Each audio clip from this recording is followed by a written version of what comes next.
ॐ नमो भगवते वासुदेवाय। ॐ नमो भगवते वासुदेवाय। मुखं करोति वाचालं पङ्गुं लङ्घयते गिरिं यत्कृपातमहं वन्दे श्रीगुरुदीनतारिणं परमानन्दमाधवं श्रीचैतन्यमीश्वरम्। नारायणं नमस्कृत्यं नरं चैव नरोत्तमं दैवीं सरस्वतीं व्यासं ततो जयमुदीरयेत्। नष्टप्रायेषु भद्रेषु नित्यं भागवतसेवया भगवती उत्तमश्लोके भक्तिर्भवति नैष्टिकी। हरे कृष्ण कृष्ण कृष्ण हरे हरे, हरे राम राम राम हरे हरे। हरे कृष्णा। सभी भक्तों का पुनः स्वागत है आज के श्रीमद् भागवत कथा रूप कार्यक्रम में। आज हम एकादशी उपवास मना रहे हैं और एकादशी तिथि जो थी वो कल थी, लेकिन कुछ विशेष संयोग ऐसे होते जब एकादशी के उपवास को अगले दिन महाद्वादशी के दिन किया जाता है। तो आज महाद्वादशी के दिन हमने एकादशी का उपवास किया है। हमने कल वृकासुर और भगवान शिव की कथा समझी। इसका सार ये था कि भगवान श्री कृष्ण परम भगवान हैं।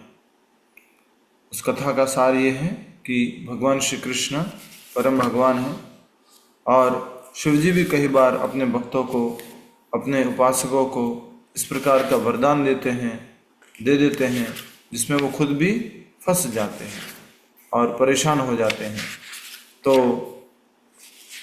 उस समय उन्होंने जब भगवान श्री कृष्ण की शरण ली, विष्णु जी की शरण ली और उनसे निवेदन किया, तो उन्होंने आसानी से उनको, उस असुर को विमोहित करके शिव जी को उस खतरे से बचाया। इसलिए इस अध्याय का शीर्षक था शिव जी की वृकासुर से रक्षा। और किसने की रक्षा? भगवान विष्णु ने, हरि ने। ये हमारा 140वां अध्याय था। आज हम नया अध्याय शुरू कर रहे हैं, 141, 141। 10वें स्कंद के 2 ही अध्याय बाकी हैं प्रभु जी। हरि बोल। 10वें स्कंद के अंतिम भाग में हम चल रहे हैं। एक और है उसके बाद बस। श्री कृष्ण और अर्जुन ब्राह्मण के मृत पुत्र को लौटाते हैं। तो यह अध्याय 141वां और श्री कृष्ण की परम श्रेष्ठ शक्तियां। इन अध्यायों के माध्यम से बार बार हम ये जानेंगे कि श्री कृष्ण परम भगवान है। Krishna the supreme personality of godhead. आशा करता हूं सबने अपने अध्याय को क्रमांक दे दिया है। 141। श्री कृष्ण और अर्जुन ब्राह्मण के मृत पुत्र को लौटाते हैं। बहुत समय पहले सरस्वती नदी के तट पर यज्ञ करने के लिए अनेक ऋषि मुनि जुटे थे। उस समय वहां एक विवाद खड़ा हो गया कि सृष्टि में त्रिदेव ब्रह्मा, विष्णु और महेश, इन तीनों में कौन सर्वश्रेष्ठ है। ये तीन जो है, ब्रह्मा, विष्णु और महेश, ये तीनों जो है तीनों गुणों के अधिष्ठाता देव हैं। सत्वगुण, रजोगुण और तमोगुण, और इनको गुणावतार कहते हैं। गुणावतार। यहां पर कृष्ण की बात नहीं हो रही है कि कृष्ण, ब्रह्मा और शिव जी में सर्वश्रेष्ठ कौन है। अभी तो तीन अधिष्ठाता देवों की बात हो रही है। देवताओं को या जो बड़े बड़े ऋषि मुनि गण हैं, हो सकता है उनको मालूम हो कि जो है वो परम भगवान श्री कृष्ण हैं। लेकिन यहाँ चर्चा किसकी हो रही है, किसके बीच में कंफ्यूजन है? ब्रह्मा, विष्णु और महेश। ब्रह्मा जी जो है वो रजोगुण के अधिष्ठाता देव हैं। शिव जी जो है वो तमोगुण के अधिष्ठाता देव हैं। और विष्णु जी जो है वो सत्वगुण के अधिष्ठाता देव हैं। सत्वगुण में विष्णु जी पूरे इस जगत की सृष्टि को मेंटेन करके रखते हैं, पालन करके रखते हैं। विष्णु जी पालना करते हैं, ब्रह्मा जी सृष्टि करते हैं। रजोगुण के अंतर्गत कोई भी चीज करनी है, कार्य करना है तो कौन सा गुण चाहिए? रजोगुण चाहिए। और शिव जी जो है वो अधिष्ठाता देव है किसके? तमोगुण के। तो इसलिए सरस्वती नदी के तट पर जब यज्ञ हो रहा था, अनेक ऋषि मुनि वहां जुटे हुए थे। उस समय वहां एक बड़ा विवाद हुआ कि त्रिदेवों में सबसे बड़े देव कौन है, ब्रह्मा विष्णु महेश में। लंबी चर्चा के बाद भृगु मुनि को नियुक्त किया गया कि वे इन तीनों की परीक्षा लें और लौटकर निश्चित रूप से बताए कि इनमें से कौन पूर्ण सत्व गुण में रहता है। भृगु मुनि को नियुक्त किया गया परीक्षा लेने के लिए। कल परसों भी हम इसी बात पे ऊपर चर्चा भी कर रहे थे कि भृगु मुनि कुछ कर रहे हैं, और भृगु मुनि ने जो भगवान विष्णु की छाती पर जाकर के लात मारी थी। तो भृगु मुनि को नियुक्त किया गया परीक्षा लेने के लिए, और परीक्षा लेकर आए और फिर बाद में हमें बताएं कि इनमें से तीनों में से श्रेष्ठ कौन है। तो निश्चित रूप से बताए कि इनमें से कौन पूर्ण सत्व गुण में रहता है। सत्व गुण अर्थात गुस्सा नहीं, क्रोध नहीं, शांत रहना। कौन है जो पूर्ण सत्व गुण में रहता है? ऐसा ये प्रश्न चाह रहे हैं, उसका उत्तर चाह रहे हैं सारे ऋषि मुनिगण आदि। तो ब्रह्मा जी और शिव जी, बात ध्यान से सुनिएगा, वो रजोगुण या तमोगुण के अंदर में नहीं है, अंडर में नहीं है। समझ में आया किसी को क्या कह रहे हैं?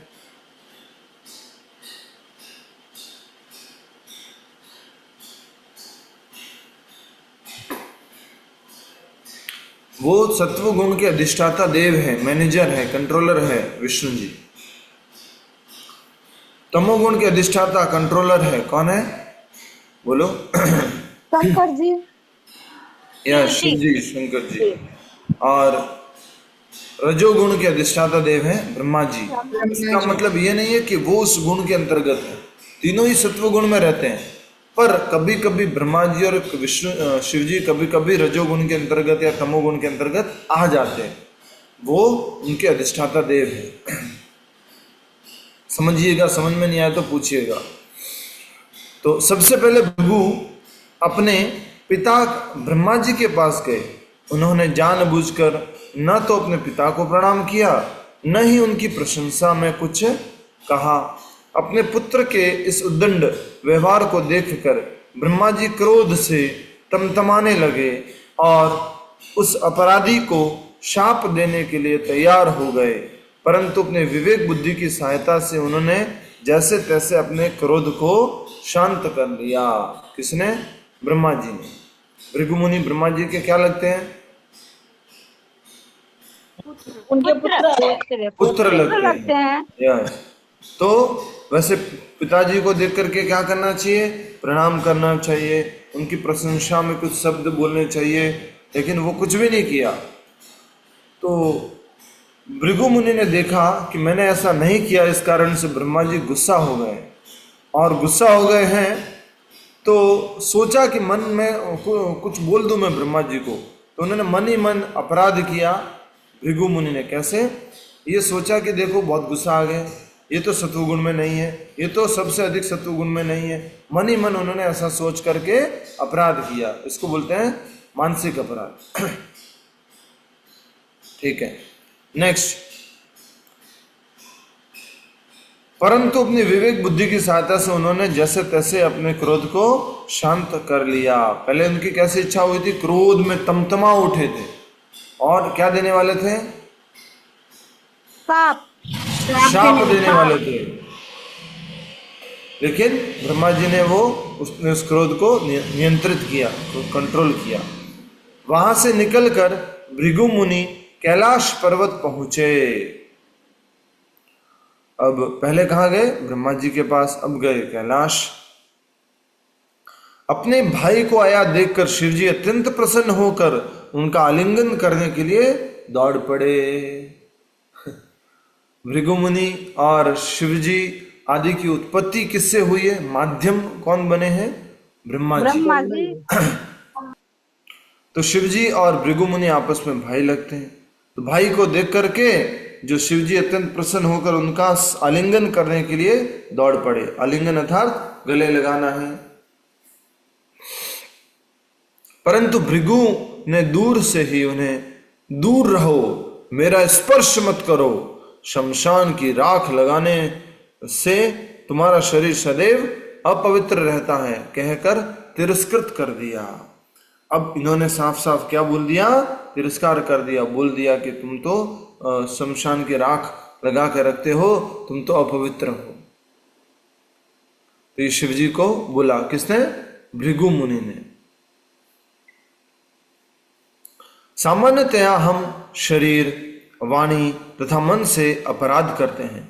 भृगु ने ब्रह्मा जी के प्रति अपने मन से अपराध किया था, परंतु वहां उन्होंने अपनी वाणी से शिव जी का अपराध किया। शिव जी को बोल दिया उन्होंने कुछ। चूंकि शिवजी में तमोगुण की प्रधानता है, इसलिए वे क्रोध से आग बबूला हो गए। त्रिशूल उठाकर भृगु को मारने के लिए दौड़ पड़े, परंतु पार्वती देवी ने उनके चरणों में गिरकर अपने मधुर वचनों से उन्हें शांत किया। पार्वती देवी त्रिगुणमयी हैं, अर्थात उनमें तीनों गुणों की प्रधानता है। इस समय उन्होंने शिवजी के अंदर सतोगुण को जागृत करके उन्हें भृगु को क्षमा करने के लिए प्रेरित किया। ऐसे शब्द बोले जिससे कि कौन सा गुण जाग जाए? सतोगुण। तो हम सब लोगों के अंदर भी तीनों गुण हैं। हम सब लोग तीनों गुणों से भरे हुए हैं। और कभी कभी हमें जब अधिक क्रोध आ जाता है, कुछ इस तरह से हमारे अंदर ये गुण जाग जाते हैं। देख सकते हैं, ये दर्शन यहाँ प्रकट किए हैं। पार्वती मैया ने शिव जी को रोका। ये भृगु मुनि को त्रिशूल से मारने के लिए जा रहे थे शिव जी। बहुत सुंदर दर्शन। तो कभी कभी हमें भी बहुत क्रोध आ जाता है, लेकिन कोई भक्त आकर के, कोई व्यक्ति आकर के बोले, देखिए देखिए प्रभु जी ऐसे मत कीजिए, गुस्सा मत कीजिए, अच्छा नहीं लगता, आप लोग भक्त लोग हैं, आप लोग जो है सेवा करते हैं, गीता में भगवान ने बोला है गुस्से को कंट्रोल करना चाहिए। तो धीरे धीरे धीरे धीरे किसी के कहने पर, कुछ अच्छा शब्द सुनने के बाद हम क्या हो जाते हैं? शांत हो जाते हैं कि आप इसी बात को इस तरह से कह दो प्रभु जी, आप ऐसे मत बोलो, ऐसे कह दो, तो हम शांत हो जाते हैं। सेम बात यहाँ पर पार्वती मैया ने अपने इन अच्छे स्वभाव को, तीनों गुणों की अधिष्ठाता देवी होने के कारण उन्होंने इस अच्छे स्वभाव को उपयोग कर करके शिव जी को शांत किया। कई बार ऐसा होता है ना, अपने घर में कोई सामने वाले से लड़ाई करने के लिए तैयार हो गया, हम उसको पकड़ करके बात कह करके शांत करके उनको वापस ले आते हैं। तो ऐसे ही शिव जी को कहा पार्वती मैया ने कि आप कृपया करके भृगु को क्षमा कर दीजिए। अंत में भृगु श्वेत द्वीप पहुंचे। वहां भगवान पुष्पशैया पर लेटे थे। श्वेत द्वीप में भगवान वैसे सरसैया है और उसके ऊपर और पुष्प लगे होंगे, ऐसे करके लेटे थे भगवान श्री हरि, भगवान श्री विष्णु।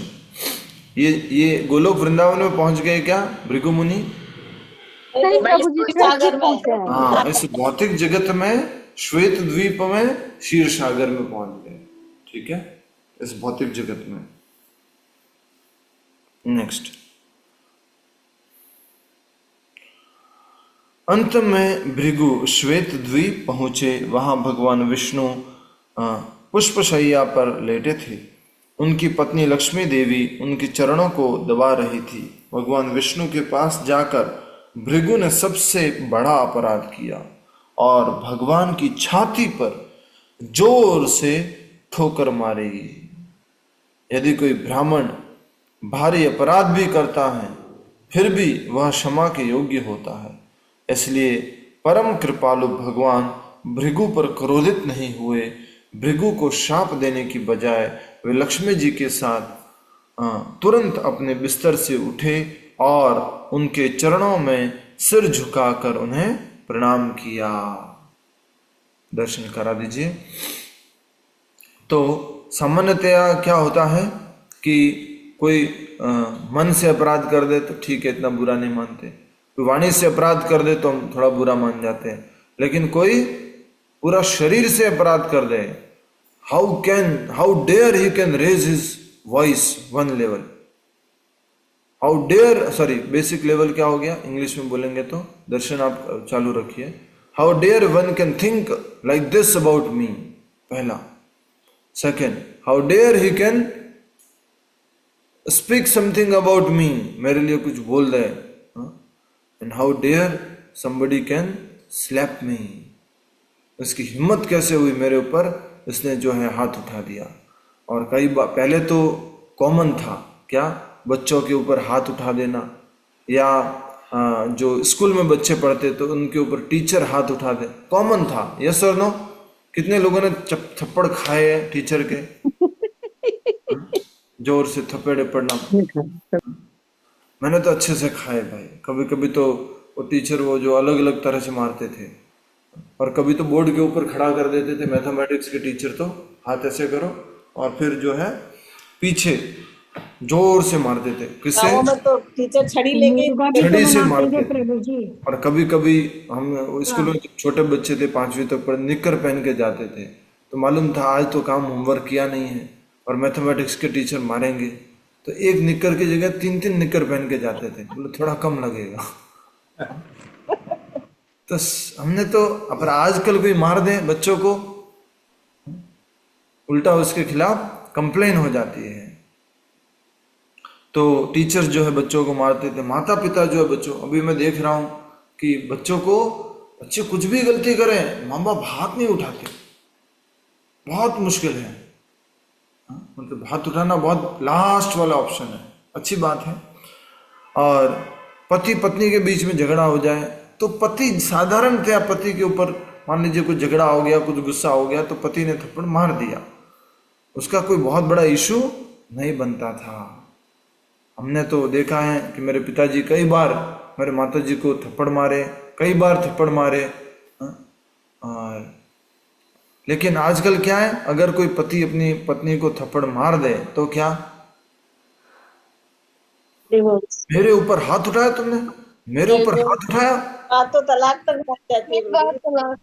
बात सीधा कहाँ पहुंच जाती है, love at first sight and divorce at first fight. तो इस प्रकार से हम असहनशील हो गए हैं। हम आपको गुरुओं की घटना बताते हैं। हरे कृष्णा, ठीक है, मरने मारने पर भी पहुंच जाती है प्रभु जी ठीक आजकल। बात है, हम गुरुग्राम की घटना बताते हैं आपको। हम सुबह सुबह सो नहीं रहे थे, रात को सो रहे थे। रात को सो रहे थे, हमारे पास में घर है, वहाँ कुछ लोग रेंट पे रहते हैं या कुछ है, मालूम नहीं क्या है। कभी कभी वो लोग ड्रिंक करते हैं, लड़का लड़की, और कभी वो जो रात भर जागते रहते हैं, कभी गाने बजाते रहते हैं। तो एक दिन गाने बजा रहे थे, हमने हमारे वो जो सेवक है उनको बोला कि जो थोड़ा जाके बोल दो गाना कम कर दे, आवाज़ कम कर दे, मंगल आरती का समय शुरू हो गया है। तो जो लड़की थी उसने आकर के सीधा आके क्या बोल रहा है उसको मालूम है, हम आवाज़ कम नहीं करने वाले। पी रखी थी, सुबह के कितने बजे, 4, 4:15 बजे। फिर शायद वो लड़के ने आवाज़ कम कर दी। फिर 2 दिन बाद क्या हुआ, लगभग 3:45 बजे आवाज़ें सुनाई देती है रोड के ऊपर लड़ाई की। लड़की गालियाँ दे रही है उस लड़के को, you like this, you like that, and you, जोर जोर से चला रही रोड के ऊपर। वो लड़का धीरे बोल रहा है, कुछ बताने की कोशिश कर रहा है, एटलीस्ट चलो गलती हो गई मेरे से, जोर से मत बोलो, डांटो मत, ऐसे करके कुछ बोल रहा है वो। तो वो शादीशुदा तो नहीं है लेकिन साथ में रहते हैं, भोग करते हैं। तो वो लड़की जो है बाद में सुबह उसको कंप्लेन कर रही है कि तूने मेरे को कुछ हुआ, आपस में जोर से आवाज़ें आ रही थी, तो तूने मेरे को थप्पड़ मारा, तुमने ये किया, मेरे ऊपर हाथ उठाया, और उसके ऊपर कुछ बात हो गई, ज़्यादा झगड़ा हो गया। और आखिरकार वो लड़का जो है समझाने की कोशिश कर रहा है, बात हो रही है, गलती हो गई, माफ़ कर दो, ये वो, लेकिन वो चीज़ आगे बढ़ गई। और लड़का कह रहा है ठीक है अभी मैं जा रहा हूँ, अभी टाइम हो गया, मेरे को फिर जाना है, सुबह की फ्लाइट है, कुछ इस तरह से है। और वो जा रहा है, इतनी देर में तो वो लड़की गाड़ी के सामने खड़ी होगी। गाड़ी अगर जाएगी तो मेरे से ऊपर से होते हुए जाएगी, पत्थर लेके खड़ी होगी, हम तुम्हारी गाड़ी फोड़ देंगे। फिर लड़का उसको मनाने की कोशिश कर रहा है, लड़की उसका फोन छीन ली, उसको फेंकने की कोशिश की। फिर बाद में अर्जुननाथ प्रभु भी आगे देख रहे कि ये क्या हो गया, क्यों लड़ रहे ये लोग, हम आराम से सो रहे, इतना ये लोग चिल्ला रहे हैं। फिर आपस में जमीन के ऊपर एक दूसरे के ऊपर लपट दिए, इतना ज्यादा लड़ाई हो गई। पढ़े लिखे। तो मेरे को उस दिन एक अच्छा डायलॉग समझ में आया। बोले क्या क्या पढ़े लिखे लोग लड़ाई नहीं करते क्या? बोले लड़ाई करते हैं। नहीं, इसको इस तरह से कहेंगे, क्या पढ़े लिखे लोग लड़ाई नहीं करते हैं? बोले नहीं करते। पढ़े लिखे लोग लड़ाई नहीं करते? बोले नहीं करते। पढ़े लिखे लोग लड़ाई नहीं करते क्या? नहीं करते, हिंदी में नहीं करते, इंग्लिश में करते हैं। इसमें करते हैं, इंग्लिश में लड़ाई करते हैं। तो इस प्रकार से हमने देखा कि बहुत ज्यादा ही वो लड़ाई रूप धारण कर ली। ऐसा नहीं है कि हम बोल रहे हैं हम लड़ाई नहीं करते, हम भी क्रोध कर लेते हैं, हम भी गुस्सा कर लेते हैं। ये सब क्या कहते हैं, परिस्थिति वश है। जैसी परिस्थिति उसमें हम भी गुस्सा हो जाते हैं। ब्रह्मा जी और शिव जी नहीं बचे तो हम तो कहाँ से बचेंगे? विष्णु जी थे जो आराम से शांत रहे। तो इस प्रकार से मैं जस्ट उदाहरण प्रस्तुत किया हो कि कैसे लड़ाई होती है और कैसे वो चीज़ें ज़्यादा बढ़ जाती हैं। थप्पड़ मारना वगैरह तो आजकल बहुत बड़ा अपराध हो गया है। कुछ बोलना, कुछ करना तो बहुत बड़ी चीज़ हो गई है। आज मैंने एक बहुत अच्छी चीज़ सीखी जो मुझे सीखनी है, आगे भी सीखनी है। आज की घटना बता रहा हूँ मैं। आज हम एक मंदिर गए थे, मधुसूदन जी मंदिर गए थे। तो वहाँ भगवान के दर्शन किए बढ़िया, और वहाँ से थोड़ा जप कर रहे थे वहाँ पर। तो थोड़ा घूम घूम के जप कर रहे थे। गेट के पास आ गए, वहाँ पर मधुसूदन जी मंदिर है, बहुत पुराना, अमरीश महाराज द्वारा स्थापित मंदिर है। और हम तो इस प्रकार से फिर वहाँ एक व्यक्ति बैठा था, बहुत हम्बल, बहुत अपना धन मतलब सिंपल व्यक्ति था। और फिर थोड़ा दूर बैठा था, मैं दूसरी तरफ बैठा था। मुझे पूछता है कि अच्छा आप कहाँ से हो? मैंने कहा मैं तो हूँ तो आबू रोड से इधर से आया। और अच्छा फिर आप जो है यहाँ कहाँ रहते हो? मैंने कहा मैं वृंदावन में रहते, ज़्यादातर नहीं तो गुड़गांव में रहते हैं। अच्छा, मुझे आपसे कुछ प्रश्न पूछना था। मैंने कहा बताओ। बोले भक्ति, ज्ञान और वैराग्य क्या होता है? मैंने कहा वाह, डायरेक्ट ऐसा प्रश्न पूछने वाला व्यक्ति मिल गया। भक्ति, ज्ञान और वैराग्य क्या होता है? थोड़ा सा खुश हुआ, चलो एकादशी का दिन है, आराम से बढ़िया थोड़ा सत्संग कर लेंगे। तो फिर मैंने थोड़ा सा बताया कि ज्ञान अर्थात कि मैं कौन हूँ, भगवान कौन है, और मेरा और भगवान का संबंध क्या है। जब ये संबंध जान लिया तो उसको ज्ञान बोलते हैं। फिर उस संबंध के लिए कार्य करते हैं, उसको भक्ति बोलते हैं। और कार्य करते करते भौतिक चीज़ों से थोड़ा सा दूर होने लगते हैं, उसको वैराग्य बोलते हैं। ऐसा उसको संक्षिप्त में समझाया। तो फिर वो कुछ बोलने लगे कि भक्ति तो अंधविश्वासी होती है, ज्ञान पहले आता है। तो थोड़ा थोड़ा मुझे लगा कुछ गड़बड़ है भैया। ये लग तो रहा है बहुत साधारण व्यक्ति, सिंपल व्यक्ति, लेकिन कुछ तो गड़बड़ है। तो फिर मैंने बोला आप इधर आइए, पास में आइए, इधर आके बैठिए, पूछिए क्या पूछना चाहते हैं थोड़ा। बोले कि हाँ देखिए, ये हम और भगवान सब एक ही है। अभी कलयुग का अंत हो गया है, कलंकी भगवान आ गए हैं। कौन से भगवान? कलंकी, कल की भगवान नहीं। मैंने कहा भाई कलंकी भगवान होते, ये कलंकी भगवान कौन से हो? अरे नहीं, परमात्मा, परम परमात्मा, ईश्वरीय भगवान, परम परमात्मा, ईश्वरीय समझ गए आप सब लोग शब्द कौन सा उपयोग हो रहा है? तो ईश्वरीय परमात्मा, परम भगवान। मैंने कहा शास्त्रों में ऐसा लिखा गया अवतार है? शास्त्र तो मनुष्य ने लिखे हैं। मैंने मनुष्य ने नहीं लिखे, वेद व्यास जी ने लिखे। वेद व्यास जी तो मनुष्य। मैंने कहा नहीं, वेद व्यास जी भगवान के अवतार है। बोले ये कहाँ लिखा है? नहीं, हमारे अनुसार तो वेद व्यास जी साधारण इंसान है, कृष्ण साधारण है, राम साधारण है, हमने उनको भगवान मान लिया है। मैंने कहा अब मेरा दिमाग थोड़ा सा घूमने लग गया। मैंने कहा यार ये क्या है? तेरे को मेरे से प्रश्न पूछना था, प्रश्न पूछ भाई। थोड़ा सा मैंने वॉइस रेज किया कि तेरे को विनम्रता से भक्ति क्या है, ज्ञान क्या है और वैराग्य क्या पूछना है तो पूछ ना। ये तुम ये सब उल्टी सुल्टी बातें क्या कर रहे हो? सीखना है मेरे से तो चुपचाप सुन लो, सीख लो कुछ। तो फिर नहीं, मैं तो बस आपसे जानना चाह रहा था, कुछ समझने की कोशिश कर रहा था, कुछ आप सीखोगे, कुछ मैं सीखूंगा। मैंने कहा ठीक बात है भाई, हम भी कुछ सीख लेंगे, लेकिन तुम कह रहे हो ये सब बातें नहीं। हमारे जो दादा भगवान है उन्होंने ऐसा बताया है, दादा भगवान ने ऐसा कहा है, वो स्वयं भगवान के अवतार है, और ये है कलयुग खत्म हो गया, अभी संगम युग चल रहा है अभी ये। हम तो और थोड़ा गुस्सा हो गए। मैंने कहा ठाकुर जी के मंदिर में बैठ करके तुम ऐसी बातें कर रहे हो? बोले तुम जिस मूर्ति की पूजा करते हो ये भगवान ठीक है, तुम लोगों ने जिसको मान लिया परम भगवान तो दूसरे है, परम भगवान तो ऐसे।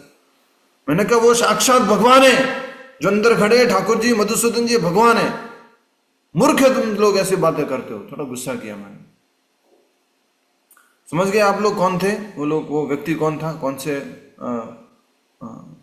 तो वो लोग निर्विशेष शून्यवादी, निर्विशेषवादी, शून्यवादी, निराकारवादी, ब्रह्मा कुमारी से था वो व्यक्ति, ब्रह्मा कुमारी से था।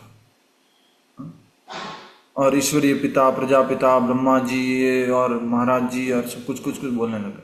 थोड़ा गुस्सा किया मैंने। क्यों गुस्सा करने का सबसे बड़ा कारण कि वो भगवान के मंदिर में बैठा है और वहां पर जो मैं आया हूं दर्शन करने के लिए या उनका नाम जप कर रहा हूं, उनसे ही क्या बोल रहा है कि ये भगवान नहीं है, तुम और भगवान एक ही हो। तो थोड़ा सा क्रोध आ गया, मैं कैसी बातें कर रहे हो मूर्ख कहीं के। बट एक भौतिक गुण उससे सीखना चाहिए था मुझे, वो ये था कि मैंने उसके ऊपर इतना गुस्सा किया फिर भी वो सॉफ्टली बात कर रहा था, प्रेम से बात कर रहा था, आराम से एकदम धीरे धीरे धीरे बोल रहा है। वैसी बात है, तीखी बातें बोल रहा है पर थोड़ा आराम से सॉफ्टली बोल रहा है। तो मैंने कहा कब हमारे अंदर भी इस तरह से ये गुण आए कि हम भी पूरी तरह से कैसे रहें, शांत रहें, गुस्सा न करें। फिर मैंने सोचा कि देख आपने ऑलरेडी डिसाइड कर लिया है, मेरे पास टाइम नहीं है इन सब बातों के लिए। अभी आज एकादशी का दिन है, नाम जप करने दे भाई, मुझे टाइम वेस्ट नहीं करना इन चीज़ में। उस आदमी ने मेरे 10 मिनट 15 मिनट कुछ लगभग ले लिए थे। मैंने कहा अब तुम मेरा और टाइम मत खराब कर, तुम आराम से जो है भगवान के मंदिर में बैठे हो दर्शन करने के। मुझे ये सब पूछना चाहिए था, ये मैंने पूछा नहीं उससे। तुमने अंदर जाके दर्शन किए एक बार भी? ये मुझे पूछना चाहिए था, बाद में याद आया। फिर मैंने बोला कि अगर मेरे से बात करनी है तो मेरे कल मिलना, कल द्वादशी, कल थोड़ा हम फ्री होंगे, आज तो थोड़ा जप करेंगे थोड़ा। तो बोले आपका नंबर दीजिए, मैंने नंबर दिया, उसने नंबर एक्सचेंज किया। तो कहने एक गुण जो सीखना था उस व्यक्ति से वो ये था, 2 गुण सीख सकते हैं। जो अपनी बात, अपने को जो कन्विंस्ड है पूरी तरह से, उसका प्रचार करना है, चाहे आगे वाला दूसरे धर्म का बड़ा प्रचारक क्यों ना हो, भागवत का बड़ा प्रचारक क्या ना हो, भगवत गीता का बड़ा प्रचारक क्या ना हो, लेकिन मुझे मालूम है कि मैं जो बोल रहा हूँ वो सही है, इसलिए मैं तो ये बोलूंगा, उसको भी बोलूंगा। तो हमें भी एकदम एक स्ट्रांग प्रचारक बनना है। दूसरा, उससे क्या गुण सीखना है? विनम्रता का। विनम्रता तो नहीं थी उसके अंदर, स्लो वॉइस, गुस्सा नहीं करना। विनम्रता होती तो वो क्या करता? मैंने बोला कि अगर प्रश्न पूछ रहे तो विनम्र होकर प्रश्न पूछो और उत्तर जानो। ये क्या बोल रहे हो उल्टा सुल्टा, राम भगवान नहीं है, कृष्ण भगवान नहीं है, ये अंदर विग्रह और तुम सब लोग एक ही पत्थर को तुम पूजते हो, ये सब क्या है? ऐसे करके वो बोल रहे थे। तो उस बात के ऊपर हम क्रोधित हो गए थे। तो 2 गुण सीखने को मिला। भाई छोटा सा सिंपल सा इंसान, अकेला, कोई धन संपत्ति या कुछ इस तरह से वो भी कुछ नहीं, कोई उसका सफेद कपड़े पहने हुए बड़ा प्रचारक, कुछ भी नहीं, सिंपल एक आदमी, सिंपल पैंट शर्ट पहना हुआ, गरीब, कीपैड मोबाइल यूज करने वाला, लेकिन इतना स्ट्रांग डिटर्मिनेशन कि इस आगे वाले को मुझे प्रचार करना है, इसको मुझे समझाना है अपनी बात को। हम सब लोगों को इस तरह से स्ट्रांग डिटर्मिनेशन लेके आना है, इतना स्ट्रांग डिटर्मिनेशन होना चाहिए। उनका खीरा पकड़ किसने कहता है, मैंने उनका आटा किसने,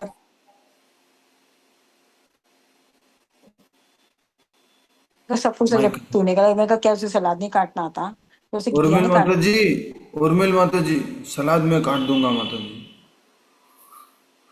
माइक का ध्यान रखो, जब भी कुछ बात करते, कोई बात नहीं, हमने बंद कर दिया था, यहाँ बंद कर दिया था, ज्यादा कुछ सुनाई नहीं दिया। अभी डांटने की बात हो रही है और फिर आप समझ गए आप। हरे कृष्णा, हरे बोल।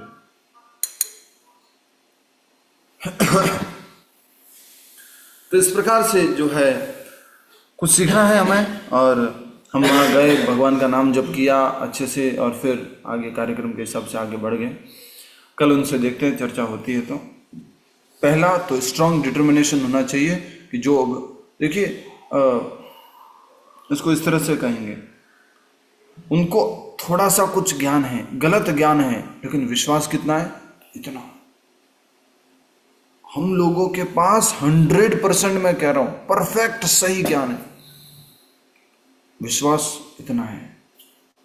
विश्वास इतना होना, इतना होना, इतना होना विश्वास। कभी हम विचलित ना हो पाए नाम जप से। भगवान स्वयं, ठाकुर जी स्वयं है विग्रह में, अर्चा अवतार है। ठीक है, तो इस प्रकार से जब कोई प्रेम से हमें बताता है तो हम अपने क्रोध से शांत हो जाते हैं, जैसा कि पार्वती मैया ने शिव जी के क्रोध को शांत किया। लेकिन आगे हमने देखा कि ये जो भृगु मुनि है वो श्वेतद्वीप पहुंचे, उन्होंने भगवान विष्णु की छाती पर जो है जोर से मारा, और जो है पार्वती मैया, लक्ष्मी मैया वहां उनके चरणों को दबा रही थी। लेकिन ब्राह्मण के प्रति जो है कोई अपराध नहीं होता है, ब्राह्मण कुछ कह दे तो भी उसको क्षमा कर देना चाहिए। इसलिए परम कृपालु भगवान भृगु पर क्रोधित नहीं हुए। भृगु को शाप देने की बजाय वे लक्ष्मी जी के साथ तुरंत अपने बिस्तर से उठे और उनके चरणों में शीश झुकाकर उन्हें प्रणाम किया। कौन है? कौन है? विष्णु जी, ब्राह्मण भगवान भगवान विष्णु जी। ब्राह्मण। लेकिन प्रभु जी, लक्ष्मी जी तो नाराज हो गई थी ना उनके व्यवहार से प्रभु जी के। तो भी आगे आएगा वो। अभी तो भगवान ने प्रणाम किया है ना। तो भगवान ने उनको शीश झुका करके प्रणाम किया। भृगु को शाप देने की बजाय वे लक्ष्मी जी के साथ तुरंत अपने बिस्तर से उठे, उनके चरणों में सिर झुकाकर उन्हें प्रणाम किया। भृगु को आसन पर बैठाकर भगवान ने कहा, हे ब्राह्मण, आपके यहाँ आगमन से आज मैं धन्य हो गया हूँ। मुझे खेद है कि मैं द्वार पर आपके स्वागत के लिए नहीं आ सका। बोले, क्या विनम्रता है भगवान की। मुझे खेद है कि मैं द्वार पर नहीं आ सका आपके स्वागत के लिए। इसके लिए कृपया मुझे क्षमा करना। आपके चरणों को धोने वाला जल तीर्थ स्थानों को भी पवित्र करता है। पर उनके चरण, अच्छा एक बात बताओ, उनके चरण इतने ताकतवर कैसे बने? ऋषि मुनियों के चरण, क्योंकि वे भगवान की भक्ति से देखो कितना बड़ा यहाँ समझने का है। जो ऋषि मुनि परम भगवान विष्णु की भक्ति करते हैं, उनको हमेशा अपने हृदय में लेकर के चलते हैं। इस कारण से जिस स्थान पर जाते हैं वो स्थान भी क्या बन जाता है? तीर्थ बन जाता है। वो नदियों को, जो पवित्र नदी आदि, उनको भी वो पवित्र कर देते हैं। लेकिन यहाँ पर वही भगवान ऐसे नहीं कर रहे, क्रोध नहीं कर रहे। देख, जिस कारण से तू पवित्र बना, जिस कारण से तू ऋषि मुनि बना, मैं भगवान, मेरी छाती पर तूने पैर मारा है, अभी तेरे को सुदर्शन चक्र से काट काट देता हूं। नहीं, विनम्रता पूर्वक भगवान ने उनको कहा, क्षमा मांगी कि मैं द्वार पर नहीं आ पाया। और हाँ, आपके चरणों को धोने वाला जल तीर्थ स्थानों को भी पवित्र करता है। ये देखिए दर्शन, भृगु ऋषि ने भगवान की छाती पर जो है मारा है। भृगु मुनि ने भगवान विष्णु ने उनके चरणों को पकड़ा और उनको सेवा कर रहे। देखिए आगे लिखा हुआ है, दर्शन चालू रखिएगा। आपके चरणों को धोने वाला जल तीर्थ स्थानों को भी पवित्र करता है, इसलिए कुछ समय यहाँ रहकर मेरे वैकुंठ को पावन कीजिए। मैं जानता हूं कि आपके चरण अत्यंत कोमल हैं और मेरी छाती वज्र के समान कठोर। यह सोचकर मुझे अत्यंत दुख हो रहा है कि मेरी छाती के स्पर्श से कहीं आपके चरणों को पीड़ा तो नहीं पहुंची हो, पीड़ा न पहुंची हो। मैं ऐसा सोच रहा हूं कि आपके चरण जो बहुत कोमल है, वास्तव में कौन कोमल है बोलो? भगवान विष्णु के चरण कोमल है, भगवान विष्णु की छाती, उनका हर एक चीज कोमल है। इसलिए किससे कंपेयर किया जाता है? कमल से। नमः पंकज नाभाय, नमः पंकज मालिने, नमः पंकज नेत्राय, नमस्ते पंकजांग्रे। उनका सब कुछ क्या है? कमल के समान सुंदर और कोमल है। लेकिन यहाँ तो भगवान विष्णु बोल रहे हैं कि मेरी छाती बहुत कठोर है और उस कारण से वज्र के समान है मेरी छाती, और आपके चरण तो कोमल है। यह सोचकर मुझे अत्यंत दुख हो रहा है कि मेरी छाती के स्पर्श से कहीं आपके चरणों को पीड़ा न पहुंची हो। आपके चरणों के स्पर्श से मेरा वक्षस्थल पवित्र हो गया है और अब श्री लक्ष्मी देवी भी वहां निवास करने में अत्यंत सुख का अनुभव करेगी। कहां पर? वक्षस्थल में। तो होएगा कुछ उल्टा। कृपया मुझे अपने चरणों को दबाने का सौभाग्य प्रदान करें, जिससे आपकी पीड़ा कुछ शांत हो सके। यद्यपि भगवान विष्णु ने भृगु मुनि के अपराध को गंभीरता से नहीं लिया, उस दिन से लक्ष्मी देवी ब्राह्मणों से रूठ गई और इसलिए सामान्यतया ब्राह्मण निर्धन देखे जाते हैं।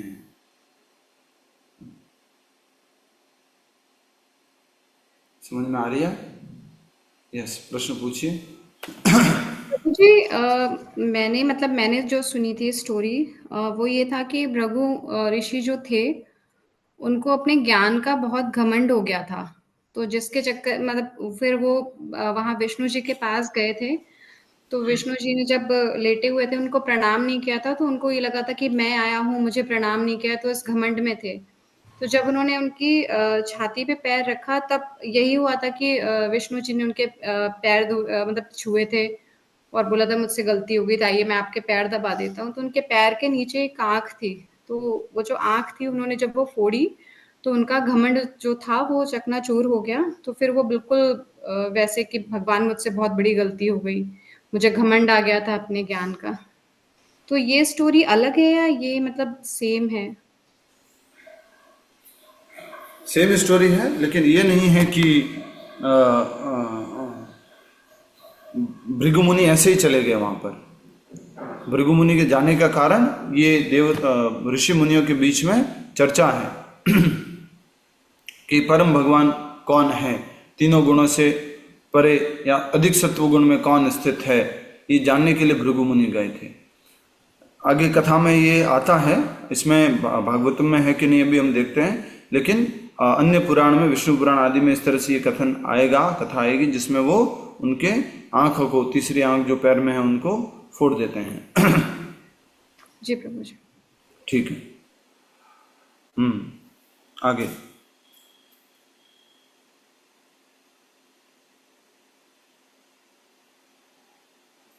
फिर से ये लाइन पढ़ेंगे हम। मैं जानता हूं कि आपके चरण अत्यंत कोमल हैं और मेरी छाती वज्र के समान कठोर है। यह सोचकर मुझे अत्यंत दुख हो रहा है कि मेरी छाती के स्पर्श से कहीं आपके चरणों को पीड़ा न पहुंची हो। आपके चरणों के स्पर्श से मेरा वक्षस्थल पवित्र हो गया है और अब श्री लक्ष्मी देवी भी वहां निवास करने में अत्यंत सुख का अनुभव करेगी। कृपया मुझे अपने चरणों को दबाने का सौभाग्य प्रदान करें, जिससे आपकी पीड़ा कुछ शांत हो सके। यद्यपि भगवान विष्णु ने भृगु मुनि के अपराध को गंभीरता से नहीं लिया, उस दिन से लक्ष्मी देवी ब्राह्मणों से रूठ गई और इसलिए सामान्यतया ब्राह्मण निर्धन देखे जाते हैं।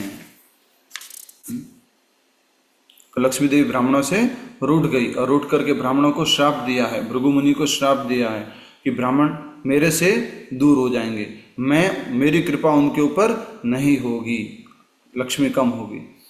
भगवान के वचनों को सुनकर भृगु आश्चर्यचकित रह गए और उन्हें उनकी वास्तविक स्थिति का ज्ञान हो गया। आनंद से भाव विभोर होने के कारण उनकी वाणी अवरुद्ध हो गई। बिना कुछ कहे बस उनकी आंखों से निरंतर अश्रु प्रवाहित होते रहे। भृगु मुनि की आंखों से क्या बह रहे हैं? प्रभु जी। जय लक्ष्मी माता जी, क्या हो रहा है? जय लक्ष्मी माता जी बताएंगे क्या पढ़ा अभी? जी प्रभु जी। क्या पढ़ा अभी हमने लास्ट? अच्छा पढ़ू क्या प्रभु जी? क्या पढ़ा हमने लास्ट? अच्छा, भृगु मुनि भाव विवल होकर उनकी वाणी अवरुद्ध हो गई और उनकी आंखों से आंसू बहने लगे। मैंने ध्यान दिया है प्रभु जी। ठीक है। बिना कुछ कहे बस उनकी आंखों से निरंतर अश्रु प्रवाहित होते रहे। सरस्वती नदी के तट पर लौटकर भृगु जी वहां से वापस आ जाते हैं। ठीक है, क्योंकि बोला था ऋषि मुनियों ने कि वापस लौटकर आके बताना कि अधिक सत्व गुण में कौन स्थित है। सरस्वती के तट पर लौटकर भृगु ने सब ऋषि मुनियों को पूरा किस्सा कह सुनाया। सुनकर वहां उपस्थित सब लोग विस्मित रह गए और एक मत से स्वीकार किया कि भगवान विष्णु ही पूर्ण पुरुषोत्तम भगवान है। उनसे ही धर्म, अभय, योग सिद्धियां तथा ज्ञान युक्त वैराग्य आता है। उनका स्वरूप सच्चिदानंद घन है और वे ब्राह्मणों के उपासक हैं। अंडरलाइन कर लो इसको। मैंने आपको भागवत की या गीता की क्लास में बताया है कि हमें रिसर्च करने की आवश्यकता नहीं है कि कौन परम भगवान है। इसके 2 कारण दिए थे। कौन बताएगा?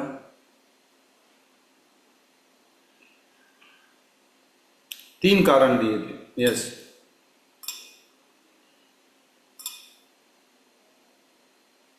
हरे कृष्णा प्रभु जी।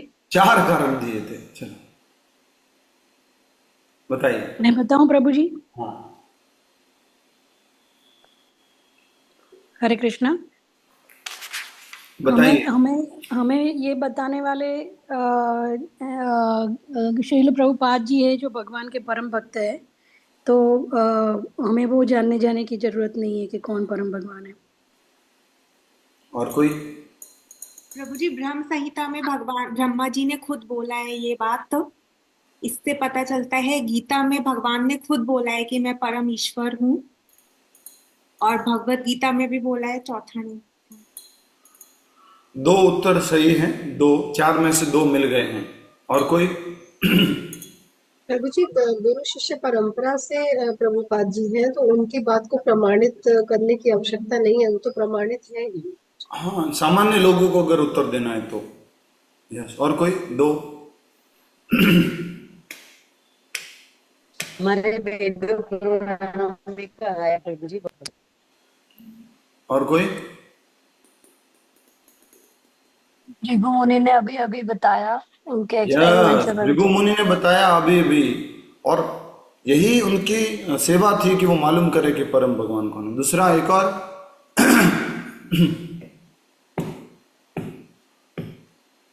शिव जी ने भी कई जगह पे खुद से बोला है। स्वयं शिव जी ने भी कहा है। तो टोटल 5 हो गए ऐसे देखेंगे तो। ठीक है, एक और बताइए, वो क्या है? ठीक है, शास्त्रों द्वारा प्रमाणित हो गया, संतों द्वारा हो गया, देवताओं द्वारा हो गया, भृगु मुनि द्वारा हो गया, नारद Yes. मुनि ने भी बोला है। बहुत बढ़िया, बहुत बढ़िया, हरि बोल। स्वयं गौरंग रूप में। ठीक है, हरे कृष्णा। प्रभु जी, ब्रह्मा जी ने भी खुद ने ही बोला है ब्रह्म संहिता में हाँ, कि बताया भगवान अभी, परम। बताया।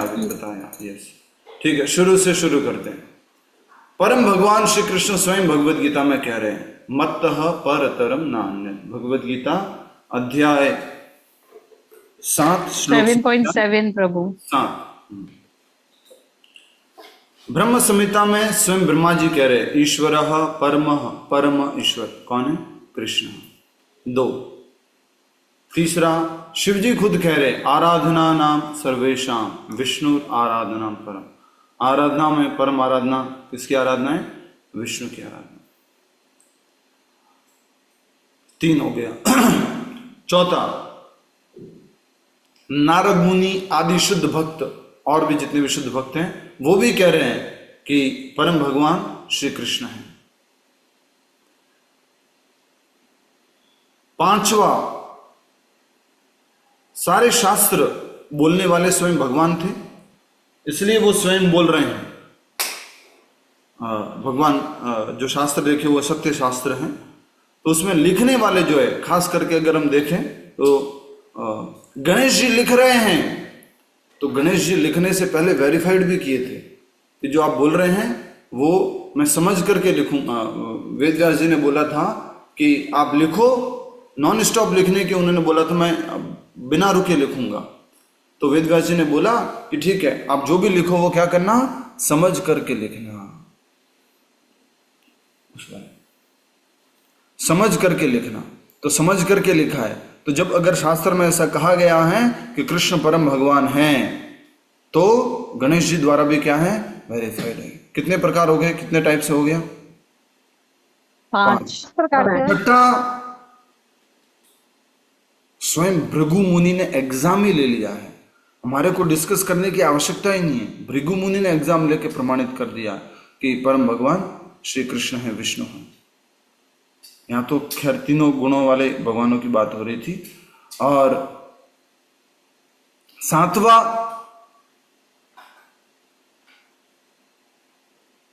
इंपॉर्टेंट एक और 7वां जो कहेंगे उसको कहेंगे कि स्वयं गुरुदेव जो अपने गुरुदेव श्रील प्रभुपाद जी हैं, जो विश्व गुरु हैं, जो गुरु शिष्य परंपरा में आते हैं, वो बता रहे हैं कि परम भगवान श्री कृष्ण है। समझ में आया आप सबको? हरे कृष्ण। तो फिर तो भागवतम में भी बोला कृष्णस्तु भगवान स्वयं थे। हाँ, कृष्णस्तु भगवान स्वयं भागवतम में बोला, और उन्हीं बातों को सत्यापित करके कौन लिख रहे हैं? गणेश जी वेद व्यास जी लिख रहे हैं। भगवत गीता में, भगवत गीता या महाभारत कौन लिख रहे हैं? गणेश जी गणेश जी गणेश जी लिख रहे हैं प्रभु जी, व्यास जी तो बोल रहे हैं। हाँ, गणेश जी लिख रहे हैं। ठीक है, तो किसी को कुछ पूछना है इसके ऊपर तो पूछ सकते हैं।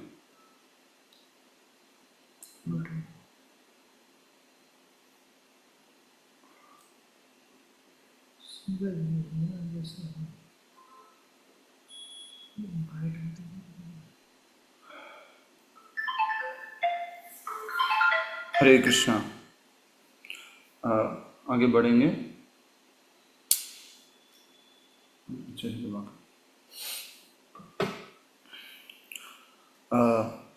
भविष्य में, ये एक बार फिर से पढ़ लेते हैं। सरस्वती नदी के तट पर लौटकर भृगु ने सब ऋषि मुनियों को पूरा किस्सा कहा सुनाया। सुनकर वहां उपस्थित सब लोग विस्मित रह गए और एक मत से स्वीकार किया कि भगवान विष्णु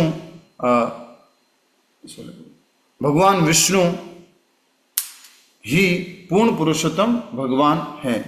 ठीक है।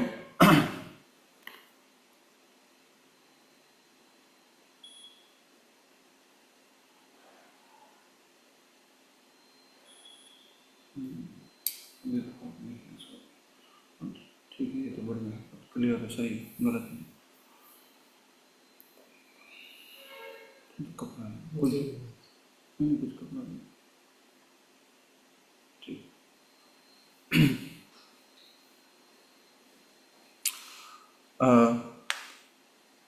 माफी चाहता हूँ डिस्टर्बेंस के लिए। सुनकर वहां उपस्थित सब लोग विस्मित रह गए और एक मत से स्वीकार किया कि भगवान विष्णु ही पूर्ण पुरुषोत्तम भगवान हैं।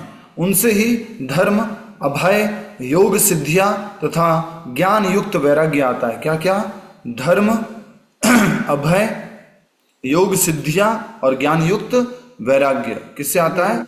भगवान श्री हरि से, विष्णु से। ज्ञान युक्त वैराग्य, योग सिद्धियां, अभय और धर्म। उनका स्वरूप सच्चिदानंद घन है और वे ब्राह्मणों के उपासक हैं। उनका स्वरूप कैसा है? सच्चिदानंद घन, अर्थात वो शाश्वत हैं, पूर्ण ज्ञान से युक्त हैं और हमेशा आनंद में रहते हैं, सच्चिदानंद घन भरे हुए। ये किसने बताया? बोलो।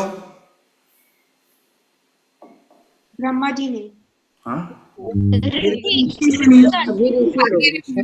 यहाँ पर भृगु ऋषि ने सब ऋषियों को बताया, और बाकी सारे ऋषि भृगु मुनि ने बताया। ठीक है, तो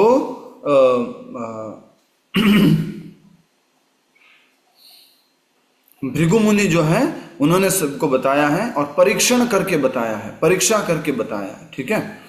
नेक्स्ट, भविष्य में ये सब ऋषि भगवान के शुद्ध भक्त बने और उन्हें जीवन के अंत में वैकुंठ लोकों की प्राप्ति हुई। एक दिन, ये पूरी कथा यहाँ पर पूरी हो जाती है। दूसरी कथा आज करें कि क्या करें? जब करना है आपको एक्स्ट्रा, बोलिए। जब करवा लीजिए प्रभु जी।